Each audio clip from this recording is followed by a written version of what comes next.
going to go on a little exploration of my great-great-grandparents on my grandfather's side. So this is my grandfather here, Morley, as he was called.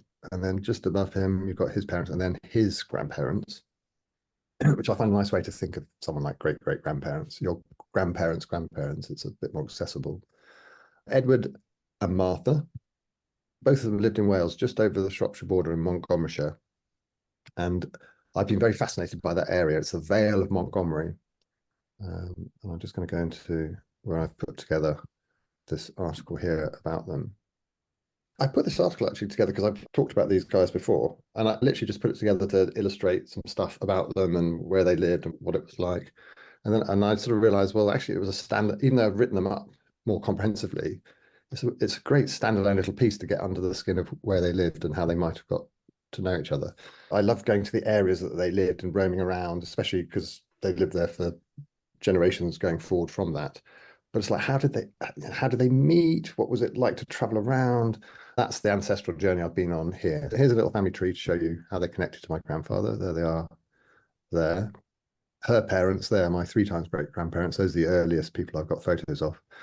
Martha there always looks completely miserable. I'm always fascinated by how miserable she looks. But I feel there's a story in there somewhere that I'll get to. But where do they live? What I've got here, I find this quite potentially informative, fun thing to do. So went on Google Maps, and he lived down here near Churchstoke in this farm called Pentracombe on a hillside. And if you imagine, there's a ridge along here on the Wales-England border. This big ridge called the Kerry Way. It's absolutely fabulous walk, by the way. It was a real proper trading route out of central Wales. And then across the Vale of Montgomery, it's all flat in here, up to Montgomery here, and there's a ridge running along here, and over the back of the ridge is this little village of Llandyssil, not Landisill, not Landisill, it's Llandyssil, apparently, I'm told. It's famous for 2 things, my great-great-grandparents, obviously, and the other thing is Iolo Williams. If any of you are into Spring Watch and Autumn Watch, so he lives there, the Welsh presenter, who's I find him wonderful to watch anyway. And then nearby you've got the market town of Montgomery, which is a fabulous little place to visit. It's got an old castle that's on the side of a hill. Anyway, I think that if you put in the 2 places and put the time to cycle, that must be about a sort of pony and trap type time distance. So it gives you sort of a little insight into how far apart they live. And they're both farms, but there's a ridge there, and they're also near this market town of Bishop's Castle. And I just wondered how they meet. Anyway, they got married in 1850 in Llandyssil. There's a bit more colour to where they lived. You've got this is the Kerry Ridgeway along here, and then this is the Vale of Montgomery around here, and this ridge up to Montgomery and Llandyssil. I'm using a 3D map view to show the view from Martha here in the village of Llandyssil. Here's the ridge, here's Montgomery over the other side of it, and then there's the Vale of Montgomery here, Corndon Mountain up there. Fabulous viewpoint of all this area that I climbed up with my 89-year-old dad the other day. He made it up there. Over to where Edward was born and raised at this farm over here. So you get a sense of the geography from where Martha was. First of all, this is a tithe map of the farm that she lived on. So her father farmed here.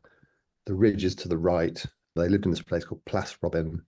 These are the fields. We've explored all these fields. And sadly, Plas Robin was pulled down in 1970. And I can't quite find anyone who's got some photos of it. I've knocked on doors, but not found anywhere. Anyway, so the answer to really getting under the skin of it was to send up Kevin the drone. So Kevin the drone, I took him to the ridge above Montgomery.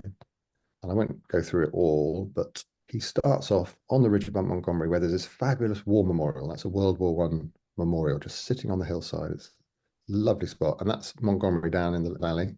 To the right, it opens up into the Vale of Montgomery, and behind me is where Martha would have been.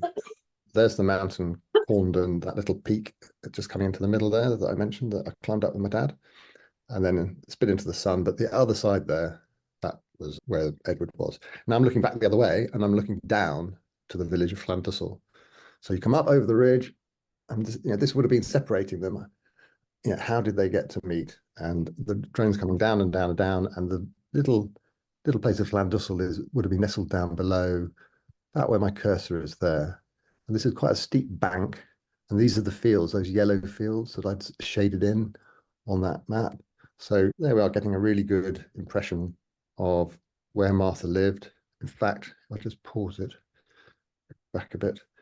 That little chapel there was a Wesleyan chapel, and that was probably where they worshipped. They were Wesleyan, and so was Edward's family. So there's possibly a clue there, because they tended to go and see traveling preachers, like they were kind of mini celebrities.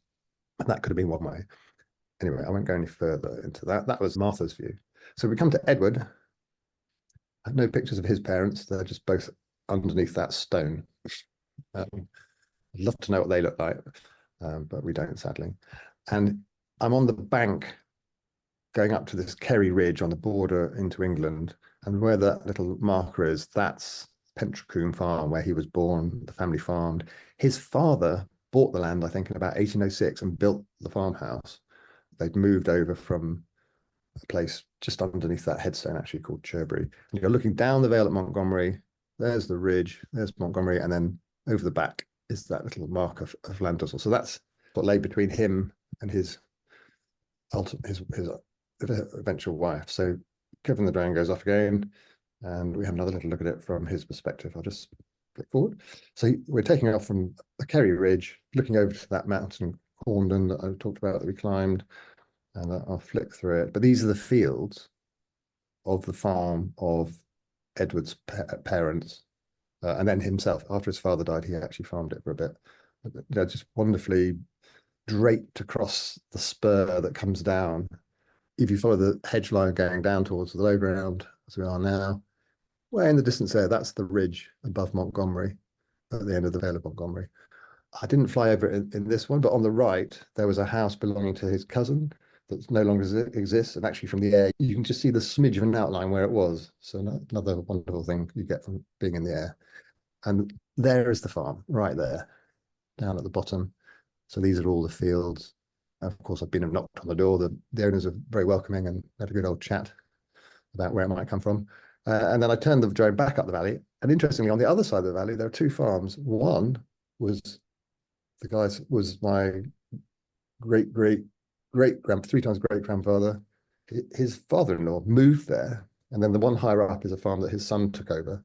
So they really gradually permeated this valley. That's a view from their point of view.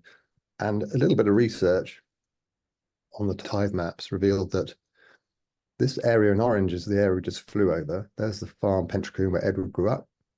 On the other side, I mentioned his grandfather moved latterly to this place called Rolver, and his brother rented this place here.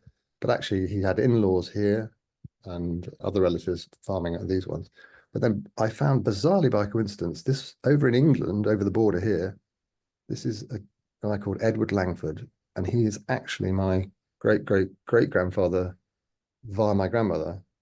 And they don't know it, and he's going to move away. Their grandchildren, my grandparents, are going to marry, and yet they lived within a stone's throw of each other. But he moved 50 miles away. I mean, it wasn't like they met there, and that's what set the course of the future.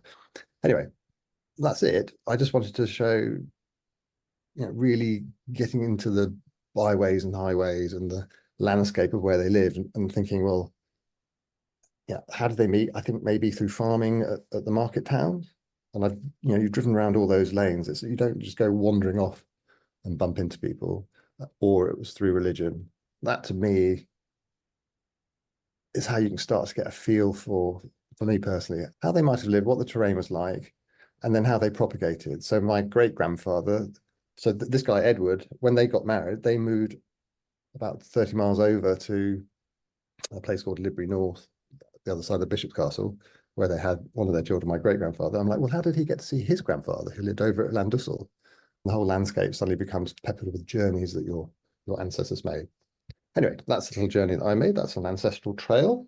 I hope it was obviously a bit more interesting for me because they're my ancestors, but I present it to you as a self-indulgent little study of my great-great-grandparents. Thank you so much, Simon. And that was delightful. I liked looking at the trail for Martha and Edward. And it occurs to me that there may be some of our viewers today who are not familiar with the weare.xyz tool. So that would have been a completely new experience for them. But we do have others who've got some questions for you before I close the recording on this segment. And Jan wants to know, how did you get the photos onto the map? Well, that's a little bit of heavy lifting with something called Pixelmator, which is like a cheaper version of Photoshop. So I literally loaded up into this app called Pixelmator, and I mean, I live in it. It's I'll show you actually. It's my go-to for doing anything with images, converting them to different types, superimposing them. You know, I've just become super familiar with it and lots of things. But you see, you can build up layers. It's just like Photoshop, building up layers. I'll take a screen grab of a map. So, I mean, I've taken a screen grab from the map that I've generated within my weR.xy archive. I've then put that screen grab into Pixelmator, and then I've just taken the photos of my ancestors and superimposed them on it.